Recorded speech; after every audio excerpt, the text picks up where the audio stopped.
اس سے ہمیں یہ پتہ چلے گا اس ماہ مبارک کی رمضان کی اہمیت اور اس کی فضیلت کتنی زیادہ اہم ہو جاتی ہے۔ تو ہم چاہیں گے ہمارے ناظرین جو ویورز ہیں ان کو آپ خطبہ شعبانی کی بھی کچھ باتیں ضرور بتائیں جس سے ہمیں اس ماہ مبارک کے رمضان کی عظمت کا بے انتہا اہم پتہ چلے گا کہ رسول اللہ صلی اللہ علیہ وسلم نے پہلے سے کیا فرمایا ہے کہ اب یہ ماہ مبارک کے رمضان میں ہم سب داخل ہو گئے۔ تو ذرا سا تھوڑا روشنی اس پہ بھی آپ ڈالیں۔ ظاہر سی بات ہے کہ جب شعبان کا آخری ہفتہ تھا جی اور رمضان آنے والا تھا تو جب رسول خدا صلی اللہ علیہ وسلم نے تمام اصحاب کو اکٹھا کیا اور اس میں اقربا تھے اور آپ نے ماہ مبارک رمضان کی فضیلت کو بیان کرنا شروع کر دیا کہ دیکھو تمہارے نزدیک بہاروں کا مہینہ آ رہا ہے، تمہارے نزدیک جو ہے مغفرت کا مہینہ آ رہا ہے، تمہارے نزدیک بہار قرآن کا مہینہ آ رہا ہے، دیکھو اس کی یعنی جو ہے ہم خدا عالم کی مہمانی میں جانے والے ہیں، دیکھو کہیں ایسا نہ ہو جائے کہ ہماری تیاری میں کوئی کمی رہ جائے، ہمارے استقبال میں کوئی کمی رہ جائے، ہمارے استقبال میں کوئی کجی رہ جائے، اس لیے کہ ہم اللہ کے مہمان ہونے والے، اللہ کے جو ہے اس مہینے میں یہ جو مہینہ آنے والا ہے جیسا کہ میں نے آپ سے عرض کیا کہ تلاوت کلام پاک، دعاؤں کے لیے آپ نے ذکر کیا کہ دعائیں اس مہینے میں مستجاب ہوتی ہیں، ہمارے گناہ معاف کر دیے جاتے ہیں۔ بس یہ ضروری ہے کہ ہم کو طریقہ آنا چاہیے۔ ظاہر سی بات ہے خطبہ شعبانیہ بہت ہی طویل ہے جس کو پورا ہم کم وقت میں بیان نہیں کر سکتا ہے، لیکن انہی سب جو ہے ماہ مبارک رمضان کے سلسلے میں اس کی فضیلت کے سلسلے میں آپ نے تمام اصحاب کو آگاہ کیا اور لب و لبان یہ ہے کہ کہا کہ دیکھو کہیں ایسا نہ ہو کہ ماہ رمضان المبارک جو خداوند عالم کا مہینہ چلا آ رہا ہے اس میں ہمارے استقبال میں اور اس کی عبادات میں کوئی کمی نہ ہم سے رہ جائے، اس لیے کہ ہم اللہ کے مہمان والے ہیں۔ بالکل صحیح بات ہے، ابھی آپ نے اللہ کے مہمان ہونے کا ذکر کیا ہے، تو سب سے بڑی چیز ہے کہ انسان عبادت کرتا ہے اور وہ چاہتا ہے کہ ہم اور نیک بن جائیں اور خدا میرے جو گناہ ہیں اس کو معاف بھی کر دے اور بخش بھی دے۔ اگر ہم بات کریں کہ اس ماہ مبارک رمضان کے ذریعے ہم انسانوں کو تقوی کیسے حاصل ہو سکتا ہے اور تقوی کی کیا ڈیفینیشن ہوتی ہے، یعنی کہ ایک انسان اگر عبادتیں کر رہا ہے تو کیسے اس میں تقوی پیدا ہو سکتا ہے، اس حوالے سے آپ ضرور بتائیے۔ ظاہر سی بات ہے کہ دیکھیے بہت اچھا سوال ہے اور اس کے لیے جو ہے آیہ کریمہ بھی سورہ بقرہ کی ہے کہ شاید متقی ہو جائے۔ دیکھیے متقی جو بنتا ہے آدمی انسان تو احکام خداوندی اور اس کے بعد میں اللہ کا ڈر اور خوف، اچھا کہ اس کے انعامات کیا ہیں اور اس کا یعنی جسے کہا جائے کہ جو ہے کہ انعام سے ہٹ کے اس کے یعنی غضب کہاں پر ہمارے نزدیک جو ہے وہ نازل ہوتا ہے۔ بہرحال اصل جو ہے متقی کا لفظ ہی جو ہے وہ خوف سے پیدا ہوا، اچھا کہ خوف الہی ہمارے اندر ہونا چاہیے، ہمارے اندر جو ہے اس کے انعامات کا جو وہ ہمیں دے رہا ہے اس کا شکر ادا کرنا چاہیے اور جو اس نے حکم دیا ہے وہ بخو اسی طریقے سے ہم اپنی زندگی گزاریں، اپنی عبادات کریں، اور اگر ہم جو ہے خوف الہی پیدا نہیں ہوتا ہے تو ہم متقی نہیں بن سکتے۔ اس لیے کہ بار بار جو ہے خدا نے کہا کہ شاید متقی شاید کا سوال کرنا، یعنی کہیں نہ کہیں ہمارے ایمانوں میں جو کجی رہ گئی ہے اس کو ہم جو ہے پختہ کرنے اور اپنے رب کو صحیح طریقے سے پہچانے اور اس کے انعامات کو ہم جو ہے صحیح طریقے سے پہچانے اور اس کا شکر ادا کریں اور اس کے عذاب سے ہم جو ہے خوف، ہمارے دلوں میں خوف رہنا چاہیے کہ اس کا عذاب جو ہے اگر ہم یہ گناہ کریں گے تو اس کا عذاب کیا ہوگا، اس لیے وہ قہار بھی ہے، جبار بھی ہے، رحمان بھی ہے اور رحیم بھی ہے. ہم کو بہت زیادہ جو ہے وہ اپنے قریب رکھتا ہے خداوند عالم، اور ہمارے ایک ایک شہ رگ سے وہ واقف ہے. ایسا نہ ہو کہ کئی بار ہماری یعنی جو ہے کوئی کمی رہ جائے عبادات میں، اس لیے کہ اگر ہم چاہے وہ نیت کا مسئلہ ہو، معاملات ہوں، ایسا نہیں ہے کہ جیسے مثال کے طور پر ہم یعنی یہ کہیں کہ خداوند عالم یعنی ہم گناہ کر رہے ہیں، اور گناہ بھی بہت سے لوگ گناہ کرتے ہیں، اور کرنے کے بعد جو ہے توبہ جو ہے گال پیٹ لیا، اس کے بعد میں پھر جو ہے وہی گناہ سرزد مولانا صاحب اس سے ہونے لگتے ہیں. مولانا صاحب ایک بات اور آپ سے یہاں پہ ہم کرنا چاہیں گے. جی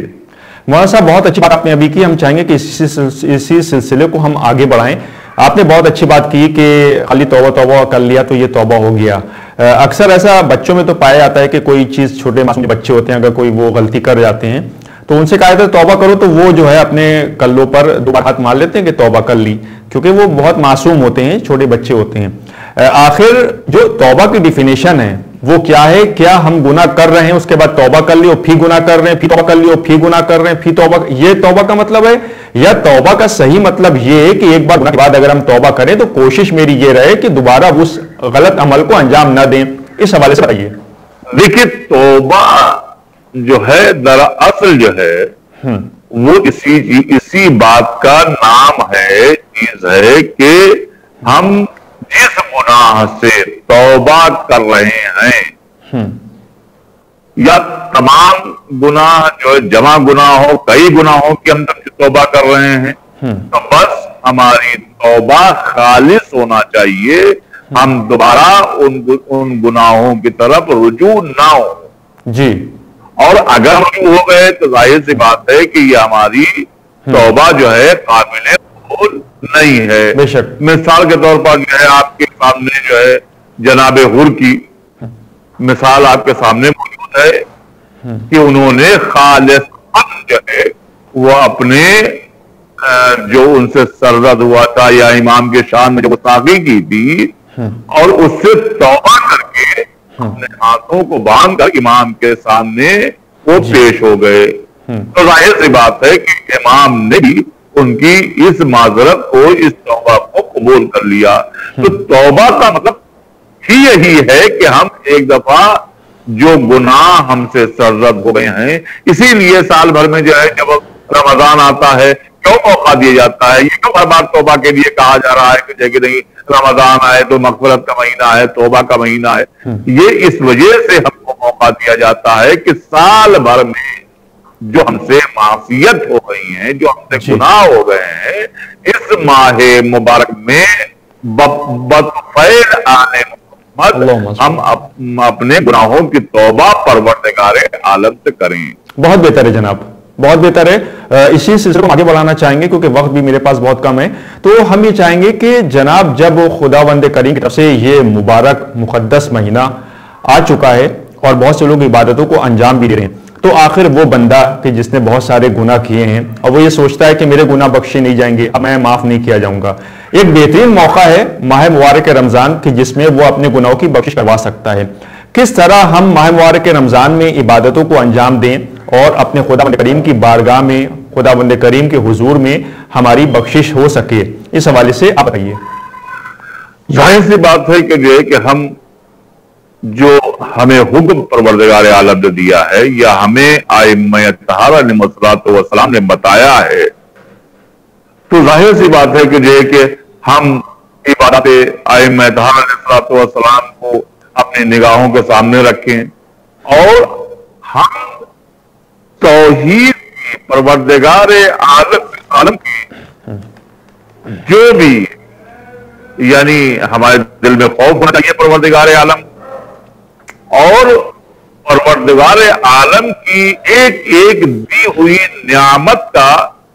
بھی ہمارے نزدیک جو ہے وہ ہمارے نزدیک ہونا چاہیے کہ ہم اس کے بندے ہیں، تو ہم شکر کس طریقے سے اس پروردگار عالم کا کر سکتے ہیں. اب ظاہر سی بات ہے کہ عبادات ہم جو کریں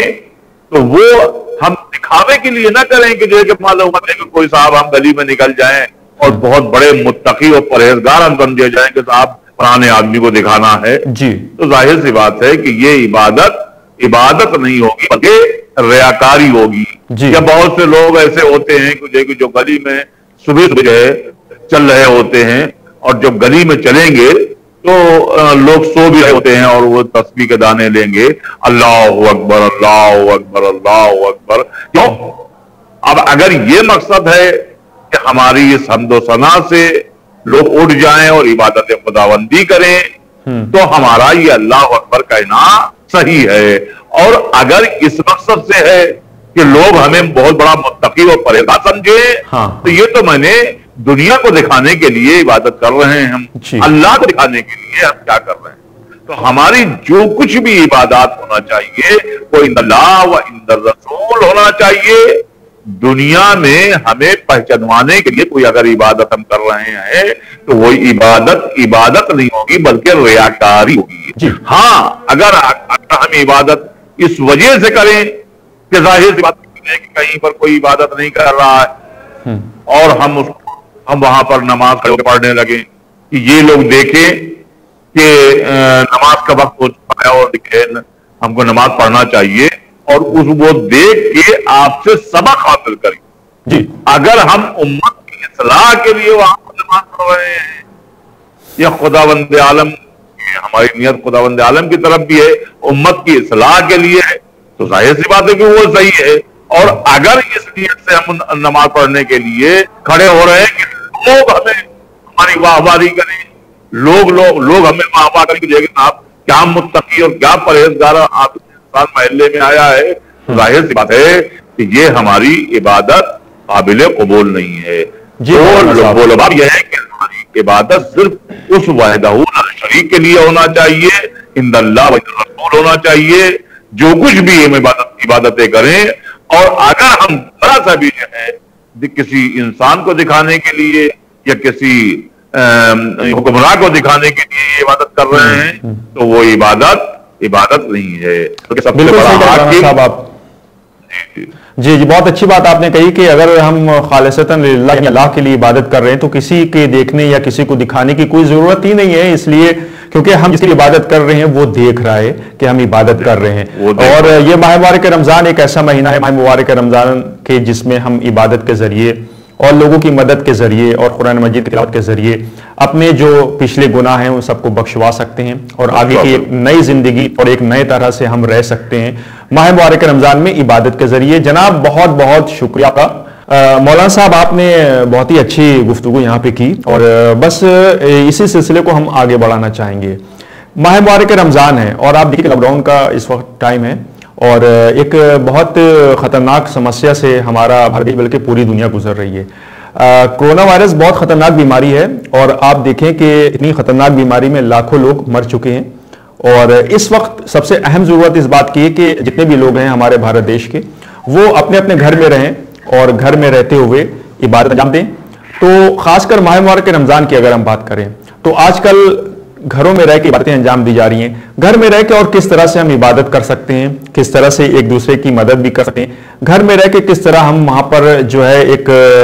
قرآن مجید کی تلاوت بھی کر سکتے ہیں, کیا آخر ہمیں کرنا چاہیے اور کون کون سی دعائیں ہیں اس ماہ مبارک رمضان میں جو کچھ خاص دعائیں ہیں. ایسا ہوتا یہ ہے کہ جو عام دنوں میں دعائیں استعمال کی جاتی ہیں پڑھی جاتی ہیں اس کے علاوہ ماہ مبارک رمضان کے لیے کچھ خاص دعائیں ہوتی ہیں جیسے کہ دعائیں صبح کے ٹائم پڑھنے کی ہے, نماز شب کے وقت کی دعائیں یا پھر افطار کے وقت کی دعائیں. اسی طرح ماہ مبارک رمضان میں کچھ خاص دعائیں تو ہم چاہیں گے کہ ہمارے ویورز ہمارے ناظرین کو آپ کچھ دعاؤں کے بارے میں بھی بتائیں. دیکھیے سب سے اہم اس وقت ہے کہ یہ موقع بہترین ہمارے نزدیک آ گیا ہے اور جو اس وقت ہمارے ارد گرد یہ مہلک وبا کورونا وائرس پھیلی ہوئی ہے, چاہیے کہ ہم بارگاہ خداوندی میں اس سے نجات حاصل کرنے کی زیادہ سے زیادہ دعا کریں. بے شک بالکل صحیح فرما رہے ہیں آپ. اس لیے کہ جیسے ظاہر سی بات ہے کہ تمام مساجد میں نماز نہیں ہو رہی ہے اور مجالس نہیں ہو رہی ہیں، یا خانہ کعبہ لے لیجئے، خانہ کعبہ میں ہاں جو لوگ عمرہ کرنے جاتے تھے وہ عمرہ نہیں اس وقت ہو پا رہا ہے، یا اور جو ہے مزارات مقدسات کو دیکھ لیجئے۔ بہرحال، اور جیسے پاکستانی نے ہمیں بتایا بھی ہے کہ دیکھیے، اور اسلام نے بھی ہمیں بتایا ہے کہ جان کا بچانا ہمارے لیے بہت زیادہ ضروری ہے۔ تو لہذا اس وقت جو ہدایات ہم کو حکومت کی طرف سے دیے گئے ہیں، ہاں جو ہدایات ہم کو ڈاکٹروں کی طرف سے دیے گئے ہیں، ہم اس کے اوپر عمل کریں۔ جی اب ظاہر سی بات ہے کہ اب سوال پیدا ہے کہ ہم جب اس وقت مساجد میں نہیں اکٹھا ہو سکتے اور مجمع اکٹھا ہونا ہی اس وبا کے لیے، اس وبا جو ہے وبا کے لیے دشمنی ہے، تو لہذا ہمارے لیے ضروری ہے کہ ہم اپنی عبادات خدا بندی گھر کریں، اور سامان رہا مفاتح الجنان ہے۔ مفاتح الجنان میں رمضان سے متعلق جو ہے بہت سی دعائیں ہمیں بتائی ہیں کہ رمضان المبارک میں یہ دعائیں پڑھو، یا مثال کے طور پر جو ہے دعائیں عام دعا پڑھی جاتی ہے، یا علی ہو، یا عظیم ہو، یا غفور، یا رحیم، یا اس کے علاوہ جو ہے دعائیں سبا ہے، یا اس کے علاوہ جو ہے مثال دعائیں کمیل ہے، دعا افتتاح ہے، دعا افتتاح ہے، اور اس کے علاوہ جو ہے مثال کے طور پر اور تمام عدیہ ہیں رمضان سے متعلق، جی یا جو ہے دعائے توسل ہے، اس کو ہمیں پڑھنا چاہیے، دعائے جوشن کبیر ہمیں پڑھنا چاہیے، دعائے جوشن صغیر ہمیں پڑھنا چاہیے۔ یہ سب عدیہ ہمارے پاس ائمہ طاہرین الصلوۃ والسلام کا دیا ہوا ایک خزانہ ہے، بے شک، جس کے ذریعے سے ہم اپنی مغفرت بھی کروا سکتے ہیں۔ اور ظاہر سی بات ہے کہ ہم بڑے بڑے الصلوۃ والسلام نے دعائیں کی، مستجاب ہوئی کہ نہیں؟ جی ہماری دعائیں مستجاب ہوتی ہیں نہیں ہوتی ہیں؟ جی ہوتی ہیں۔ بس یہ ہے کہ دعا کا طریقہ معلوم ہونا چاہیے، بے شک کہ دعا کے لیے ضروری ہے کہ ہم پاکیزہ رہیں، اور اس کے بعد میں ہم جس طریقے سے اپنے ماں باپ کسی چیز کو قبلوانے کے لیے، یا اپنی تمنا کو، اپنی آرزوؤں کو پورا کرنے کے لیے ہم گڑ گڑاتے ہیں، اس سے کہیں زیادہ ہم اپنے پروردگار سے یعنی لو لگائیں اور سامنے گڑ گڑائیں اور اپنی دعا مانگیں۔ بہرحال ہمارے لیے اس لاک ڈاؤن میں ضروری یہ ہے کہ ہم زیادہ سے زیادہ اس وبا سے نجات حاصل کرنے کے لیے بارگاہ خدا بندی میں دعا کریں۔ یہ کہ یہ وبا دنیا میں پھیلی ہوئی ہے، جس سے لاکھوں کی تعداد میں لوگ مر رہے ہیں، اور بہت لاکھوں کی تعداد میں لوگ اسپتالوں میں ہیں، اور ظاہر سی بات ہے کہ انتظامیہ بھی اس وقت جو ہے یعنی ہر ملک کا لگا ہوا ہے، اور ڈاکٹرز بھی لگے ہوئے ہیں کہ اس وبا سے نجات حاصل کی جائے۔ تو ہمارے لیے ضروری ہے کہ جو ہے کہ ڈاکٹرز اپنا کام کریں، ہم دعاؤں کے لیے اپنا کام کریں کہ بارگاہ خدا بندی میں، جیسا کہ ابھی مولا متقیہ علی بن ابی طالب علیہ السلام کے مزار کے اوپر ابھی کچھ ہی دن پہلے میں نے فیس بک کے ذریعے دیکھا کہ جو ہے مولا متقیہ علی بن ابی طالب علیہ السلام کے مزار پر ایک کورونا وائرس کا مریض تھا، اور جانے کے بعد اپنے کو مت کیا اور مولا کی بارگاہ دعا کی کہ مولا اس وبا سے نجات ہمیں دلا دیجئے۔ تو ظاہر سی بات ہے کہ میں لائیو دیکھ رہا تھا کہ وہ جب نکلا قریب سے تو ظاہر سی بات ہے کہ وہ دور ہو چکا تھا۔ بے شک۔ تو ہماری دعاؤں میں ہماری دعائیں ہمارا اسلحہ ہیں۔ بے شک بے شک، بالکل صحیح کہہ رہے ہیں آپ، بالکل صحیح بات کہہ رہے ہیں آپ۔ میں کہا علیہ السلام کے توسل سے دعا مانگے، محمد علیہ محمد سے دعا مانگے، تب ہماری دعا ہوگی۔ یہ اگر ہم جو ہے ان کا توسل نہیں دیتے ہیں، یا ان کے بغیر میں ہم دعائیں نہیں مانگتے ہیں، تو ظاہر سی بات ہے کہ ہماری دعائیں قبول نہیں ہوتی ہیں۔ اس لیے یہ خداوند عالم کے بہت ہی خاص اور مفسر قرآن بھی بنا کر بھیجا ہے اللہ نے. جی مولانا صاحب، بس بہت اچھی گفتگو یہاں پر ہوئی اور آپ نے بہت ہی اچھی باتیں بتائیں. جیسے کہ ابھی آپ نے ذکر کیا، کیونکہ آج کل یہ کرونا وائرس ہے تو جیسے کہ مسجدیں بند ہیں اور کوئی بھی مسجد میں نہیں جا رہا ہے، اور یہ بات حقیقت ہے کہ گورنمنٹ کی جو گائیڈ لائن ہے اس کو سب فالو کر رہے ہیں، اور جو یہاں کی عوام ہے، جو جنتا ہے، جو لوگ ہیں، وہ پوری طرح سے یہ بات سمجھ چکے ہیں کہ ہم لوگوں کو اگر عبادت کرنا ہے تو گھروں میں کرنا ہے اور مسجدوں میں نہیں جانا ہے. الحمدللہ اس بات کا پالن ہو رہا ہے، اور الحمدللہ اس بات کو لوگ سمجھتے ہوئے مسجدوں کو میں نہیں جا رہے ہیں، اب وہ گھروں سے عبادت کر رہے ہیں، اپنے گھروں میں ہیں. کوئی بھی فنکشن ہے، کوئی پروگرام ہوتا ہے تو وہ مسجد کا رخ نہیں کرتے ہیں، وہ گھر میں 2-4 لوگ اکٹھا ہوتے ہیں، وہیں پہ آرام سے بیٹھتے ہیں، وہیں پہ عبادتیں ہو رہی ہیں. بہت اچھی بات آپ نے کہی. جناب آخری میں ہم چاہیں گے، کیونکہ وقت میرے پاس بہت کم ہے، کہ آپ ماہ مبارک رمضان اتنا مقدس مہینہ ہے، اور ہم چاہیں گے کہ آپ ذرا سا اس جو کرونا وائرس یہ مرض ہے، کیونکہ ہم دعا کے ذریعے، اور ڈاکٹر تو اپنا کام کر رہے ہیں، لیکن دعا کے ذریعے بھی ہم جو ہے اس مرض سے دور ہو سکتے ہیں، اس کو ختم کیا جا سکتا ہے اگر ہم سچے دل سے خداوند کریم کی بارگاہ میں خلوص کے ساتھ دعا کریں، اسپیشلی ڈاکٹر، کہ یہ کرونا وائرس جیسی جو یہ وبا ہے یہ ختم ہو جائے. تو ہمیں امید ہے کہ ضرور یہ ختم ہوگی. تو اس کے بارے میں تھوڑا سا بتائیں. دیکھیے، ابھی اس سے پہلے جب یہ شروع ہوا تھا جی،